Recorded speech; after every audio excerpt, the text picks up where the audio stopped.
İsa qabağını qaldırıp teredenne, bayların ibadatxananın sadaka kutusuna öz sadakalarını atıp duranını gördü. Ol bir garip dul ayalın hem kuta 2 say atanını gördü. Ol, size doğrusunu aydiyarın. Bu garip dul ayal hemmelerden köp attı. Bu adamların hemmesi sadaka kutusuna özlerinden artanını attılar. Bu ayal olsa garipliğine qaramazdan bar yoğunu elindeki ähli çörek pulunu attı, deydi. Şähertlerden käbiri ibadatxananyň ajaýyp daşlar we Hudaýa bagş edilen peşkeşler bilen bedelenligi barada söz açdy.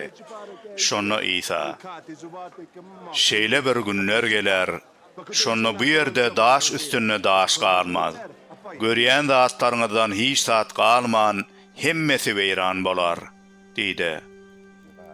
Olar İsa'dan: "Mugallim, bu zatlar haçan bolar? Bularyň boljak mahalynda nähili alamat peýda bolar?" diýip soradylar. İsa: "Äge bolun, hiç kim sizi aldaýmasyn. Köpler meniň adym bilen gelip, men şollaryn we wagt golaýlady diýerler. Olaryň ýzyna düşmäň. Uruşlar hem gozgolaňlar barada habarlar eşiteniňizde gorkmaň. Bu zatlar öňürti bolmalylar. Emma entek soňu däldir," diýip jogap berdi. Onsoň İsa olara şeýle diýdi: "Millet millete, paçalyk paçalyga garşy çykar. Aýry-aýry ýerlerde güýçli ýer titremeler, açlyk hem gyrgyn keseli, gorkunç wakalar, gökten uly alamatlar bolar. Emma bu hadisalaryň hemmesinden öň sizi izarlap azar bererler. Sizi sinagogalara tawşyryp türmelere dikarlar. Men sebäpli sizi paçalaryň we hökümdarlaryň huzuruna elterler. Bu bolsa şaýatlyk etmek üçin size bir pursat bolar. Emma siz özüňizi nähili gorajakdyňyzy öňünden gaýgy etmezligi ýüregiňizde düň. Munuň üçin men size söz hem akyldarlyk bererin. Size garşy çykýanlaryň hiç biri muňa ne garşy durup biler, ne de bir zat aýdyp biler. Size ene ataňyz, doganlaryňyz, garyndaşlaryňyz, dostlaryňyz hem haýynlyk ederler. Käbiriňizi öldürerler. Men sebäpli hemmeler size ýigrener. Emma saçyňyzyň bir tary hem kemelmez. Berk durun, şonu janyňyzy halas edersiniz.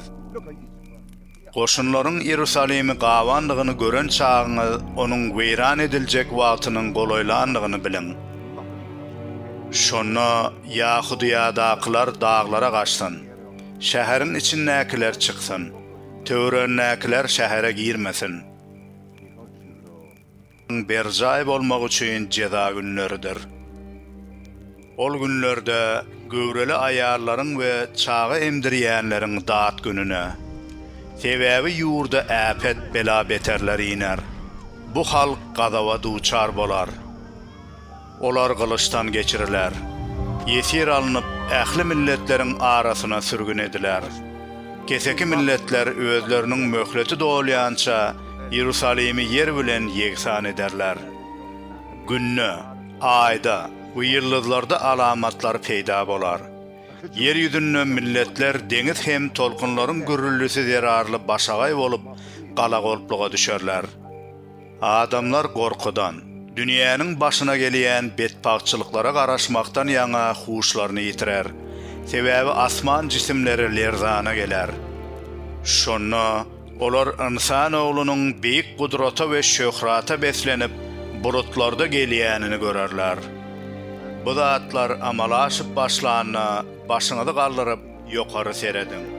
Sebäbi gutuluşyňyz golaýlap gelýändir.